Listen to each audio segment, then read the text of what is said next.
Tapos ito, nagbabalik ngayon isang ibon natin dito. Ayan, magaling na mga kalapatids. Itong si Boy Paasa Junior. Ayan, na-recover na natin yung ano niya, yung balikat niya. Ayan, kita nyo, may ano pa sa bagwis. Ang tawag doon, yung may kulay violet. Meron pa siyang bakas nung ginamit natin sa kanya na quick heal. Ayan, so yung balikat kasi nito, di ba, medyo parang napilas siya. Ayan, papakita ko sa inyo, kukunin natin. Pero ngayon medyo okay na mga kalapatids. No? So, hindi nyo na rin makikita dito yung pilas ng balikat. Ayan, no? Sa side na to.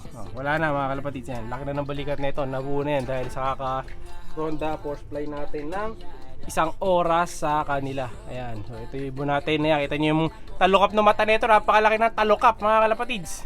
So anak nga ito ni Boy Paasa sa kanong kapatid sila AJ. Ayan, pumalakasa. Pulang-pula mata niya mga kalapatids. Talagang ano to, kung speed lang, need for speed, ito talaga kakapit na natin sa speed. Walang one eye yan mga kalapatid, ganyan lang talaga mata niyan. Malaki lang yung talukap. Ayun, diba, talagang talukap kung talukap yung ibon natin na to. So yun ang asahan natin sa speed. Hopefully hindi niya indahin yung injury niya na natamo nung nakarahan, no? Dahil sa liparan medyo siya nahirapan, diba, umuwi nga to late. Pero kita nyo naman, recover na, malakas na, nakakalipad. Pinaroronda ko na rin to